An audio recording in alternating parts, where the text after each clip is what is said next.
pembelajaran. Coba lihat di samping kiri kanannya apakah ada sampah? Kalau ada silahkan buang dulu ya, biar belajar kita nyaman.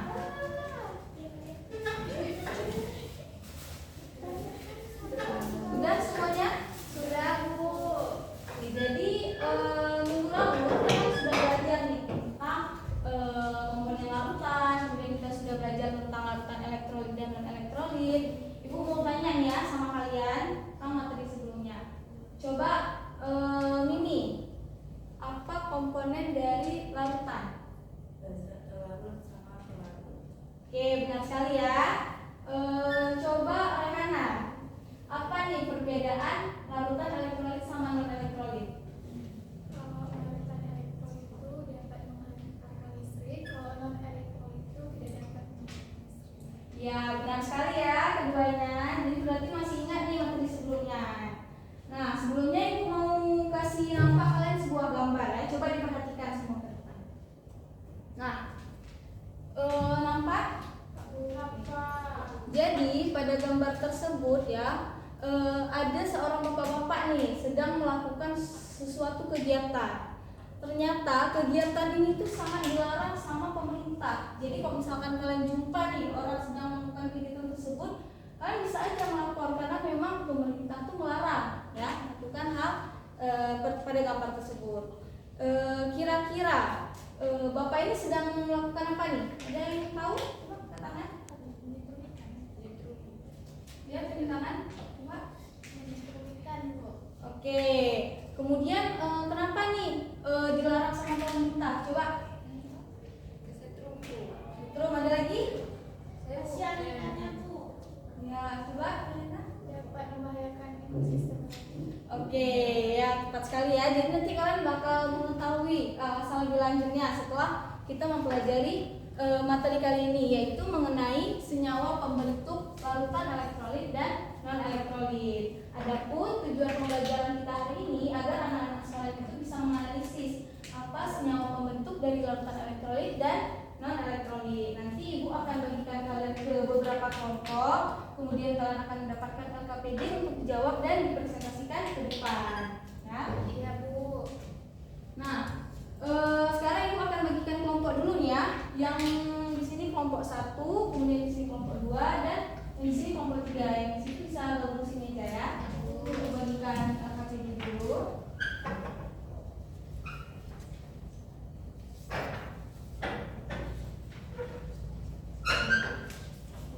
Udah dapat ya semuanya? Oke. Nanti dulu dilihat KPD-nya. Kita perhatiin ke depan dulu ya. Oke, nah masih gambar ini ya. Tadi kan kalian ada yang jauh. Coba diperhatikan dulu ke depan. Iya, Bu. Tadi kan kalian ada yang jawab setrum, Yusuf bisa membahayakan ekosistem ya. Nah, kira-kira ya apa ion-ion yang terlarut, yang terkandung di dalam air sungai tersebut sehingga dapat menyebabkan setrum tadi, dapat mengantarkan listrik. Kira-kira ada yang tahu nggak? Coba tangan. Nggak ada yang tahu. Oke, jadi nanti setelah kalian mempelajari materi ini, kalian akan mengetahui nih bagaimana senyawa pembentuk dari larutan elektrolit ataupun non elektrolit ya. Oke, ibu akan menjelaskan materi dulu kepada kalian. Oke, tentang senyawa pembentuk larutan elektrolit ya. Jadi senyawa pembentuk larutan elektrolit itu ada dua. Itu ada senyawa ion dan ada senyawa kovalen polar ya. Nah, yang pertama senyawa ion. Jadi senyawa ion ini terbentuk dari ikatan ion. Sebelumnya kan kalian sudah mempelajari nih kan tentang ikatan ion, ikatan kovalen. Di mana ikatan ion itu terjadi serah terima elektron. Jadi senyawa ion ini dia tergolong sebagai senyawa pembentuk larutan elektrolit. Di mana ketika dilarutkan dalam air maka akan menghasilkan ion-ion yang dapat bergerak bebas gitu. Ion-ion positif dan ion-ion negatif. Contoh senyawa ion misalkan kayak NaCl dan garam-garam lainnya. Nanti kalian akan ibu kasih nampak video setelah ini ya.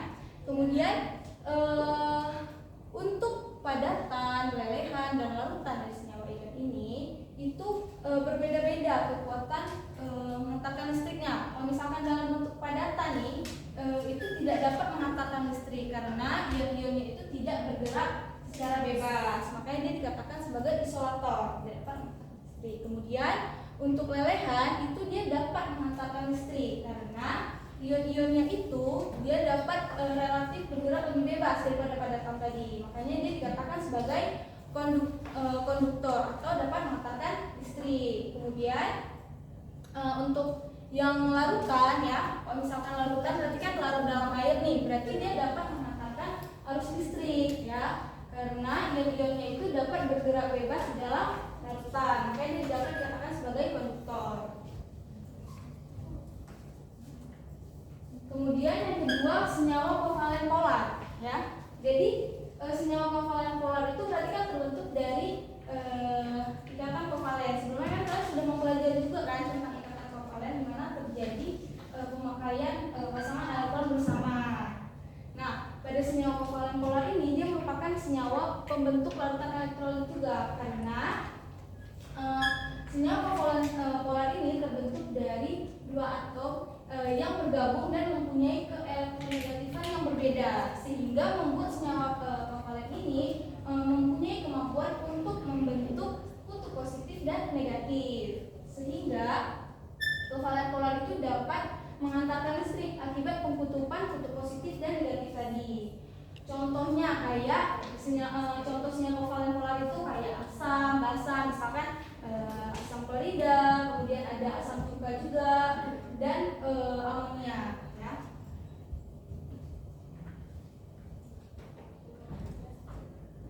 Nah, kemudian ya apabila dalam padatannya itu dia tidak dapat menghantarkan listrik karena molekul-molekul netralnya itu karena pada molekul-molekulnya itu walaupun netral, walaupun dia walaupun dia bersifat polar, makanya dia dikatakan sebagai isolator. Kemudian pada lelehan ya, lelehan itu nggak bisa menghantarkan listrik juga karena terdiri dari molekul-molekul netral walaupun dapat bergerak bebas, makanya dia dikatakan sebagai isolator. Kemudian untuk larutan, apabila larut dalam air, maka si senyawa kovalen polar ini dapat menghantarkan listrik karena si senyawa ini molekul-molekulnya dapat terhidrolisis menjadi ion-ion yang dapat bergerak bebas, makanya dia dikatakan sebagai konduktor ya. Kemudian sekarang kita akan membahas nih tentang senyawa pembentuk dari larutan non-elektrolit, yaitu senyawa kovalen non-polar. Jadi senyawa kovalen non-polar ini dalam bentuk apapun itu tidak dapat menghantarkan arus listrik karena senyawa kovalen non-polar ini ya dia terdapat dalam molekul-molekul yang tidak bermuatan, dikarenakan tidak terdapat tidak ada antara molekul-molekul tersebut elektronegatifannya itu nggak berbeda, nggak jauh signifikan seperti kovalen polar tadi, makanya dia tidak dapat menghantarkan listrik. Contohnya kayak larutan gula dan urea. Nah, sekarang kalian bisa perhatikan ya, ada video sini.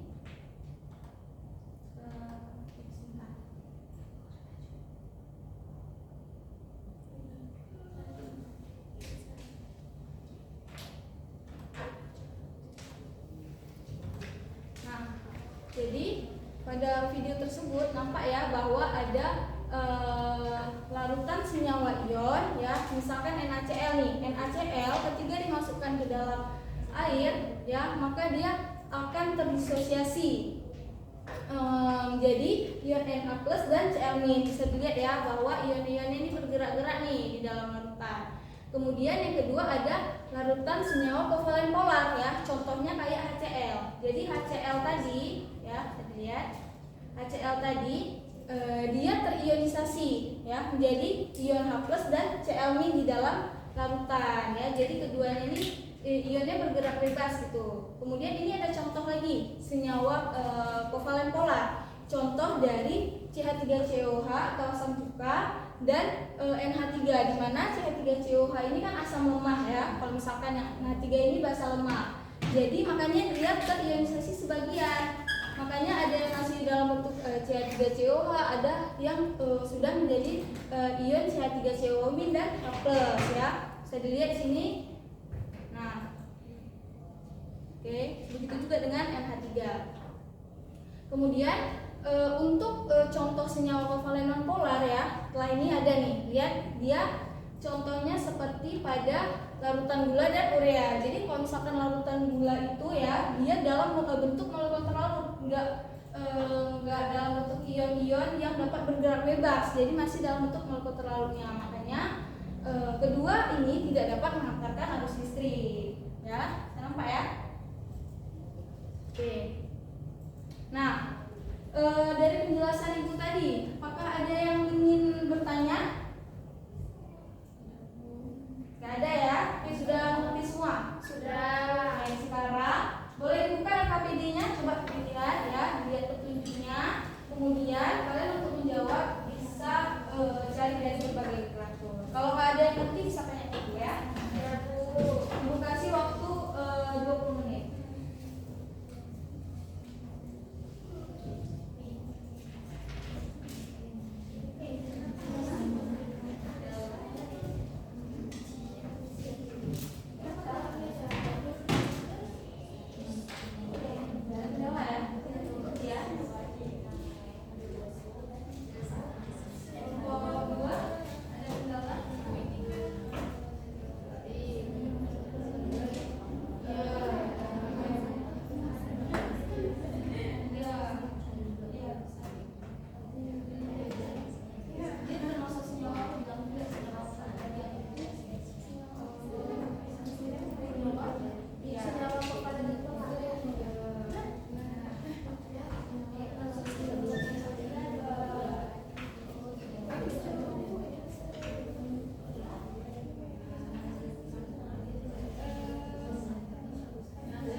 Oke, semuanya sudah selesai? Sudah, Bu. Selesai semua. Coba dicek ada yang belum jawab, udah terjawab semua belum? Sudah. Sudah ya, udah terjawab semua ya. Berarti bisa Ibu minta untuk presentasi sudah siap nih? Sudah. Oke. Ada yang ingin presentasi duluan? Kelompok berapa? Bu, kami belum. Coba ulang tangannya ibu ya.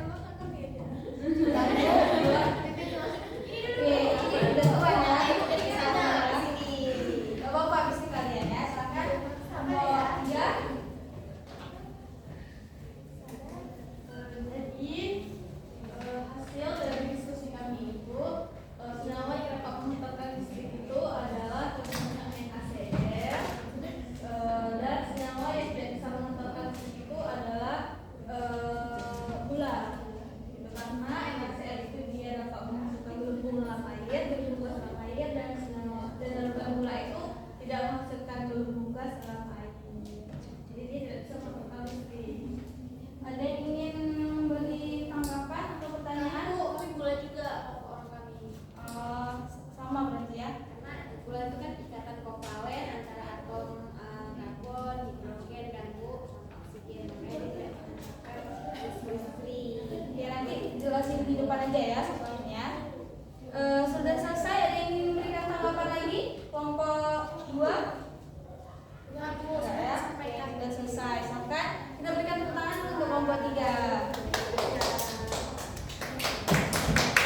Oke, sekarang tadi yang kedua tunjuk tangan kelompok 1 kan? Coba silakan kelompok 1 maju ke depan. Salah satu perwakilannya.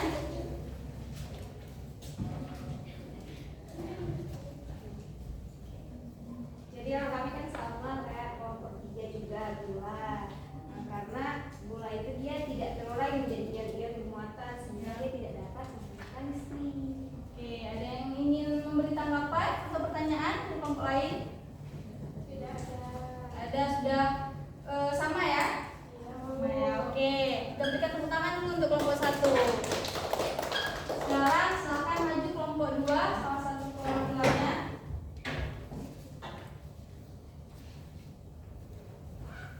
Oke. Jadi saya selesai dari kelompok 2 dan jawab kelompok 3. Nah, contoh dari senyawa non elektrolit itu ada larutan gula dan urea. Karena dia itu tidak dapat menghasilkan arus listrik dan termasuk ke dalam senyawa kovalen. Ya, oke. Ada yang ingin memberi sanggahan atau tanggapan? Tidak ada ya? Oke, silakan kembali kita berikan tepuk tangan dulu untuk kelompok 2. Oke, jadi yang anak-anak sekalian jawab tadi sudah tepat ya dikatakan. Nah, Ibu ingin satu kelompok nih, satu kelompok aja. Coba kelompok 2 ya memberikan kesimpulan dari hasil diskusi tadi. Apa yang ingin? Saya Bu. Oke, coba saya. Kesimpulan dari hasil diskusi kami tadi yaitu ternyata adapun senyawa pembentuk larutan elektrolit itu ada dua, yaitu senyawa ion dan juga senyawa kovalen polar. Nah, sedangkan senyawa pembentuk larutan non elektrolit itu ada senyawa kovalen non polar. Ya, oke, ada yang ingin menambahkan lagi kesimpulannya? Nggak ada ya? Sudah ya? Berarti oke, kita berikan tepuk tangan dulu untuk Seraya. Baik. Sudah selesai nih pembelajaran kita. Ibu mau tanya, gimana perasaannya? Apakah senang atau sedih? Senang. Senang ya berarti pembelajaran hari ini ya. Ya, Bu. Ibu jelasinnya gimana? Apakah terlalu cepat atau gimana? Pas ya. Coba siapa yang tahu apa satu hal baru nih yang kalian ketahui setelah kita belajar hari ini? Satu hal saja yang kalian baru ketahui setelah kita belajar hari ini. Coba angkat tangan. Ya, silakan Yulia. Yang baru Yulia tahu Bu, bahwa ada ternyata untuk nanam ikan tuh ada dia pakai listrik. Oh, oke. Ada lagi? Coba. Setelah belajar materi ini saya tahu bahwa kenapa larutan gula tidak bisa menghantarkan arus listrik itu karena dia tidak bisa membentuk ion-ion di dalam air. Iya, oke. Berikan tepuk tangan dulu. Nah, sekarang Ibu ingin kalian menyiapkan satu kertas nih. Keluarin dulu. Ibu akan memberikan 2 soal ya. Oke. Sudah? Ya, soal yang pertama ya. Senyawa apa yang dapat menghantarkan arus listrik? Berikan contohnya 2. Kemudian yang kedua, senyawa apa yang tidak dapat menghantarkan arus listrik dan berikan contohnya 2. Oke, soalnya mudah kan? Udah, jadi nggak usah lama ya, 2 menit aja cukup ya. Kalau sama-sama kawan gimana Bu? Nggak apa-apa, asalkan jangan lihat masing-masing aja sesuai pengetahuan kalian sendiri ya. Sudah semuanya? Sudah, Bu. Oke, sudah semuanya. Baik. Nah, untuk materi selanjutnya kita akan belajar tentang larutan elektrolit kuat dan elektrolit lemah ya. Jadi kalian nanti di rumah baca-baca lagi mengenai elektrolit kuat dan elektrolit lemah. Kemudian nanti kita minggu depan juga akan melakukan praktikum nih. Nanti Ibu akan share di grup ya bagaimana untuk alat dan bahan dari praktikum pertemuan selanjutnya ya. Ya, Bu. Oke, sudah sekian saja. Mari kita ucapkan alhamdulillah sama-sama. Ya, terima kasih ya atas partisipasinya semua. Semuanya semangat hari ini. Diharapkan kedepannya juga masih semangat. Kalau bisa ditingkatkan lagi. Habis itu Ibu juga mohon maaf apabila Ibu ada kesalahan kata. Sekian saja. Assalamualaikum warahmatullahi wabarakatuh. Waalaikumsalam.